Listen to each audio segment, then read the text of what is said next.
Geoff, I understand that you're currently working for a company called Anomali as a pioneer in doing cyber intelligence and analysis. Am I correct? Yeah, so it's more about the management of threat intelligence, because when a nation or an industry decides to benefit from the intelligence of external threats, particularly around cyber, there's just too much information. So our analysis is basically on all the information. We actually don't bring much information. Yeah. We help validate and narrow down the information such that your nation or your internal analysts know the right information to be working on. Okay. You know, like I say, this segment is all about Philippines cyberspace or defending Philippines cyberspace. In the whole ecosystem of cybersecurity, there's a lot of elements.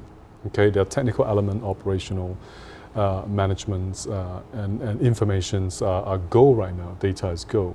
And can you walk us through how do you basically plan, or your firm objective that help, I guess, building the cybersecurity space for the Philippines businesses, law enforcement, or even government?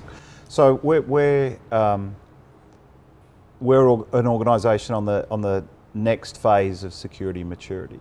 So Philippines are a great example of a nation that has already invested well, heavily and cleverly on defence infrastructure. Mm-hmm. And those defence infrastructures are traditional things like firewalls, endpoint detection, email gateways.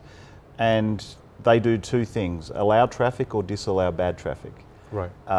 But with the abundance of badness happening in cyberspace, it's very difficult to get correct, valid, precise information to them, because it's a time problem. Your analysts in the government need to take such a weight of information and refine it, investigate it, correlate it before they present the information to the existing defences. And this is what Anomali does. It uses machine learning and industry partnerships to say, out of these billions of indicators of compromise, we've stack ranked it, and here are the ones that we're 100% confident you should do something with, and through automation present those alerts through existing tooling. So instead of they spending a lot of time trying to find this intelligence, they could just tap on your resources to find the relevant intelligence or resource that they need to determine the threat. Is that how it works? So the distinction we like to make is that there's a lot of threat information out there, yeah, but it's actually not intelligence. It's not intelligence until you've looked at it through your perspective.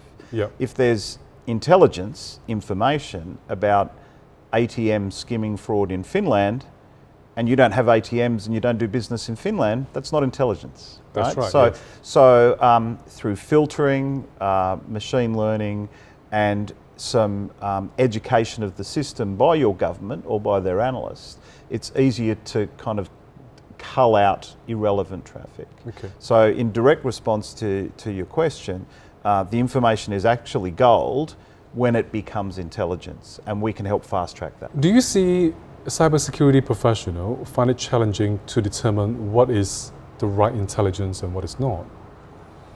Absolutely, and that's one of our core premise. So once you make a decision, as the Philippine government through their security cyber defence papers have made, that you want to be intelligence driven, you open up the door and a flood of information comes through to you. So to make those decisions, you need to be educated by your peers. So what we've also got in the Anomali Threat Platform is a lot of collaboration and sharing. So a great example of that would be industry, and another great example of that is nation. So we're working in another Southeast Asian nation where one of our partners has set up a threat sharing community. Yep. So if all 5 of us have decided that we're going to start on this, then the pure weight of numbers say that if we collaborate on a specific event or we look at a specific vertical, then we can share the information, because it's public information already, and if it's going to attack you, it's going to attack me. they're going to try. Right. So if we can collaborate on our defences, then that's how we can get to information. So by hearing what you just say, so you're very committed, I mean, you and your firm Anomali are very committed into providing, I mean, building this community and sharing intelligence, not just for the Philippine market, but it's actually for Southeast Asia. Am I right? Yeah, absolutely. So we've built a very specific platform. So the sharing industry is largely referred to as ISAC, so Information Sharing Analysis Centre, ISAC. So we've built an ISAC platform specifically for the purpose of an anchor tenant, typically a government or a central bank, to say we'll take on board this sharing platform and we will be trained by Anomali and partner with Anomali on content.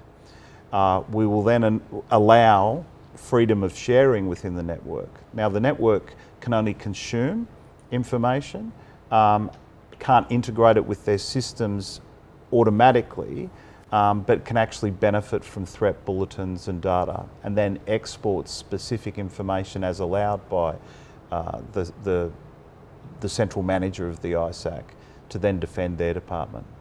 Okay. So a purpose-built platform for sharing and collaboration, which is stood up industry-wide globally, and specifically within Southeast Asia, we've got 2 countries that are running a national ISAC.